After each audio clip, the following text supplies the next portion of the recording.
70 سالہ پیر ایسا عمل کرتا کہ اس کے پاس ہر وقت عورتوں کا مجموعہ رہتا۔ جو عورت اس کے پیر کے پاس جاتی کالے چنے لے کر جاتی۔ جب یہ بات شوہر کو پتہ چلتی تو شوہر طلاق دے دیتا۔ مجھے جاننا تھا کہ آخر اس کے پیچھے کیا ہے۔ میں تو یوں بھی کنواری تھی۔ جب یہ چنے لے کر گئی تو مجھے دیکھتے ہی پیر بولا، سب سے پہلے اس لڑکی کو بھیجو۔ پر میرے اوپر تو آسمان ٹوٹ پڑا یہ دیکھ کر کہ وہ پیر تو ماموں جان بہت ہی سخت مزاج تھے اور میری ممانی جان بہت ہی نرم مزاج۔ ممانی جان جب بھی مجھ سے ملنے تھی تو مجھ سے بہت پیار سے پیش آتی، مجھ سے پیارے پیارے باتیں کرتی اور میرے لیے چیزیں لاتی، میرے لیے اچھے اچھے کپڑے سل کر لاتی تھی کیونکہ ممانی جان بہت ہی اچھی سلائی کرتی تھی۔ ممانی جان سے مجھے جتنا پیار ملا اتنا پیار تو مجھے ممانی جان سے اپنے بیٹے سے بھی نہیں دیکھا۔ اور مجھے دیکھ کر بہت حیرت ہوتی تھی کہ ممانی جان مجھے اتنا پیار کیوں کرتی ہیں۔ اتنا پیار تو مجھے کبھی اپنی ماں سے بھی نہیں ملا۔ بچپن سے میں ہمیشہ دل میں یہی سوچا کرتی تھی، کاش میں ممانی جان کی بیٹی ہوتی، کیونکہ امی بہت ہی ڈانٹا کرتی تھیں۔ ایک دن مجھے شدید بھوک لگی تھی، تبھی میں نے امی سے کھانا مانگا تو امی میک اپ کرنے میں بہت زیادہ مصروف تھی۔ میں نے امی کو روک کر کہا، مجھے بھوک لگی ہے، آپ مجھے کھانا دے دیں۔ پر میک اپ ہی کر رہی تھیں۔ انہوں نے مجھے تھپڑ مار کے کہا، تم بھوک کو ذرا برداشت ہوتی نہیں تمہیں دکھ نہیں رہا میں میک اپ کر رہی ہوں، صبر کرو۔ میں ریتو ہی ممانی جان کے پاس گئی اور ان سے کھانا مانگنے لگی تو وہ جلدی سے پلیٹ میں سے نکال کر مجھے کھانا کھلانے لگی۔ امی فارغ ہو کر کمرے سے باہر آئیں تو دیکھا ممانی جان مجھے کھانا کھلا رہی ہیں تو میرے ہاتھ سے پکڑ کر مجھے اپنی طرف کھینچا اور ممانی جان سے جھگڑنے لگی، تم میری بیٹی کو میرے خلاف کر رہی ہو، اسے کھانا کھلا کر تم میری بیٹی کو سکھا رہی ہو، تمہاری ماں تمہیں وقت پر کھانا نہیں دیتی، تمہارا خیال نہیں رکھتی۔ ممانی نے کہا، میں نے ایسا کچھ نہیں کہا، بچی کو بھوک لگی تھی، میں اسے صرف کھانا کھلا رہی تھی، اسے خلاف نہیں کر رہی تھی۔ امی اور ممانی جان بہت زیادہ لڑنے لگی۔ امی کو ممانی کو جان پر بالکل بھی ایسا غصہ نہیں کرنا چاہیے تھا۔ میں نے کہہ دیا، ممانی جان صرف مجھے کھانا کھلا رہی تھی، صرف یہ مطلب تھا کہ ان ممانی جان سے جھگڑا نہ کریں۔ میرے ایسے کہنے پر امی زور زور سے رو کر چلانے لگی۔ ماموں بھی آ گئے، ماموں بھی ممانی پر غصہ کرنے لگے، بہت زیادہ ڈانٹا۔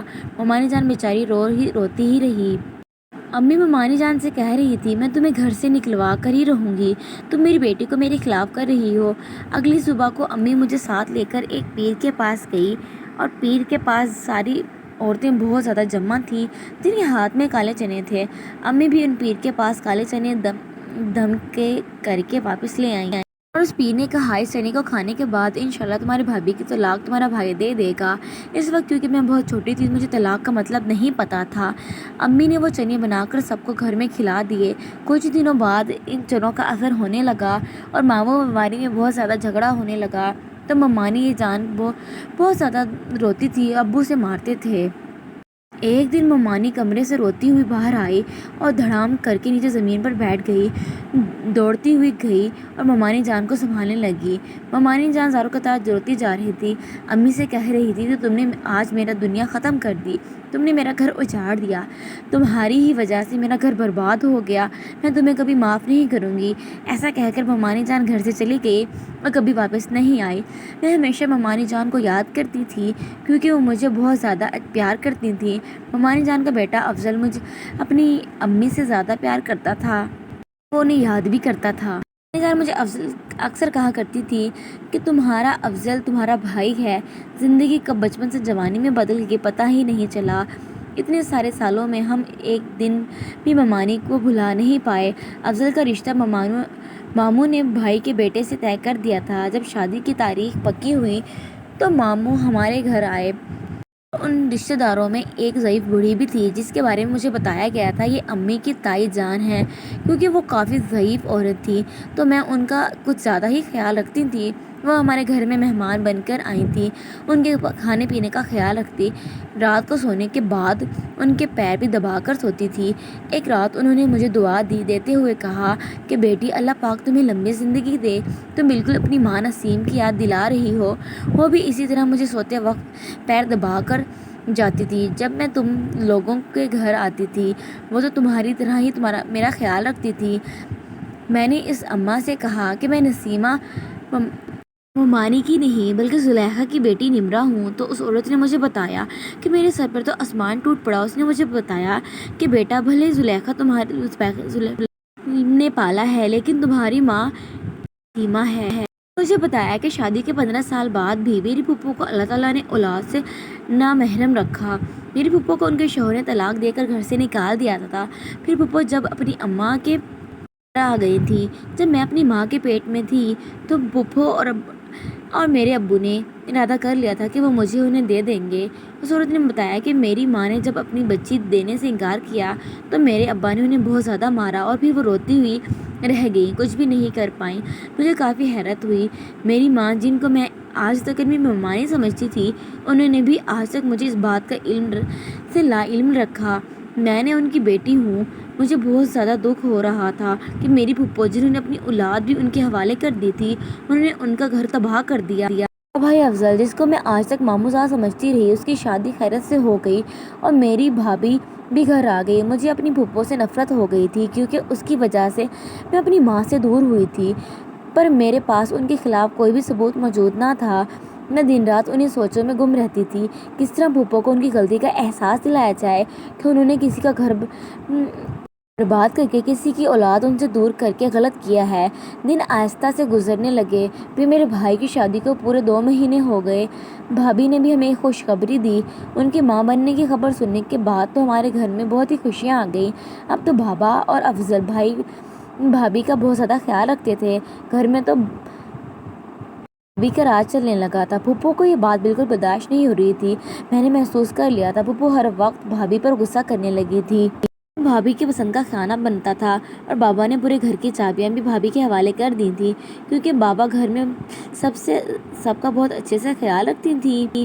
بھائی کے دل میں بھی بھابھی کی الگ جگہ تھی۔ پھوپھو کو یہ بات برداشت نہیں تھی۔ ایک دن پھوپھو نے بھابھی سے کہا کہ آج کا کھانا میں بناتی ہوں، تم آرام کر لو۔ مجھے یہ بات سن کر کافی حیرت ہوئی کیونکہ پھوپھو نے مجھے ماں بن کر پالا تھا، میں ان سے اچھی طرح واقف تھی۔ وہ پانی کا گلاس تک خود نہیں پیتی تھی تو وہ کھانا کیسے بنا سکتی تھی؟ میں سمجھ گئی تھی کہ ضرور دال میں کچھ کالا ہے۔ میں جیسے ہی باورچی خانے میں گئی تو دیکھا پھوپھو کالے چنے بنا رہی تھی۔ مجھے سالوں پرانی وہی بات یاد آ گئی جب پھوپھو نے امی کو گھر سے نکالنے کے لیے بابا جی سے کالے چنے دم کروائے تھے۔ جیسے ہی پھوپھو باورچی خانے سے باہر گئی تو میں نے وہ چنے بدل کر دوسرے چنے کوکر میں ڈال دیے اور پھوپھو نے وہ چنے بنا کر سب کو کھلائے۔ کچھ دن گزر جانے کے بعد پھوپھو کافی پریشان ہونے لگی۔ مجھے معلوم تھا وہ کس بات سے پریشان ہے۔ جب وہ برقع پہن کر باہر جانے لگی تو میں بھی سمجھ گئی کہ ضرور یہ کہیں کسی مقصد کے لیے جا رہی ہیں۔ میں نے بھی ان کا پیچھا کرنا شروع کر دیا۔ اسی بابا جی کے پاس جا پہنچی جہاں بچپن میں ایک بار مجھے بھی لے گئی تھیں اور کالے چنے دم کروائے تھے، جن کے کھانے کے بعد میری امی اور بابا جی کی طلاق ہو گئی تھی۔ وہاں پر کافی عورتوں کا مجموعہ موجود تھا۔ میں بھی انہی کے ساتھ جا کر بیٹھ گئی۔ امی بابا کے پاس جا کر بیٹھی تو بابا نے سب سے پہلے اشارہ کر کے مجھے بلایا، اس لڑکی کو میرے پاس بھیجو، کیونکہ میں پہلی بار ان کے پاس گئی تھی۔ میں نے اپنا چہرہ نقاب کے ساتھ چھپایا ہوا تھا۔ میں اپنی جگہ سے اٹھ کر ان کے پاس جا بیٹھی تو بابا جی سے کہنے لگی، پہلے مجھے فارغ کریں، اس لڑکی سے بعد میں بات کرنا۔ اب ان کے میں تو کوئی اثر تھا ہی نہیں۔ بابا جی نے جب پھوپھو سے کہا کہ جن کی طلاق کروانی ہے مجھے ان کا نام بتائیں، پھوپھو نے نام لیا فیصل اور ملائلہ، تو میرے پیروں تلے زمین نکل گئی۔ میری پھوپھو اتنی گر سکتی ہے مجھے معلوم نہیں تھا۔ بابا جی نے مجھ سے سوال کیا، بیٹا تمہیں کس کی طلاق کروانی ہے، اپنا مسئلہ پیش کرو۔ میں نے بابا جی سے کہا مجھے کسی کی طلاق نہیں کروانی، مجھے اس معصوم بچے کی ماں باپ کی طلاق ہونے سے روکنی ہے جو ابھی اس دنیا میں آیا ہی نہیں۔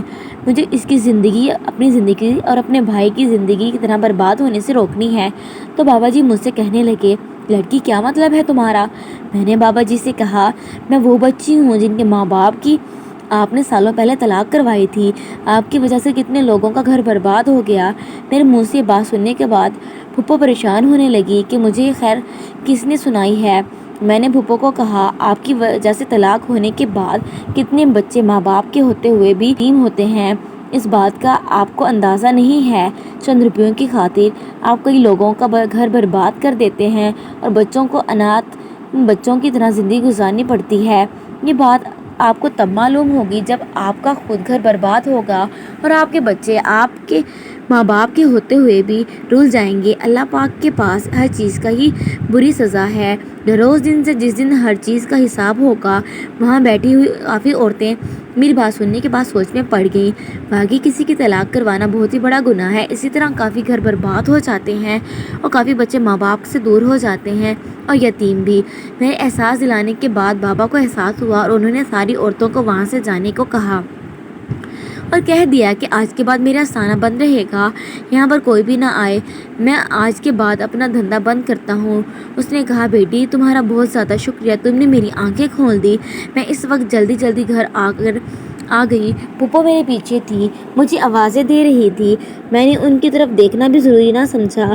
گھر آ کر انہوں نے مجھ سے معافی مانگی اور کہنے لگی میری وجہ سے تمہیں اور تمہارے افضل کو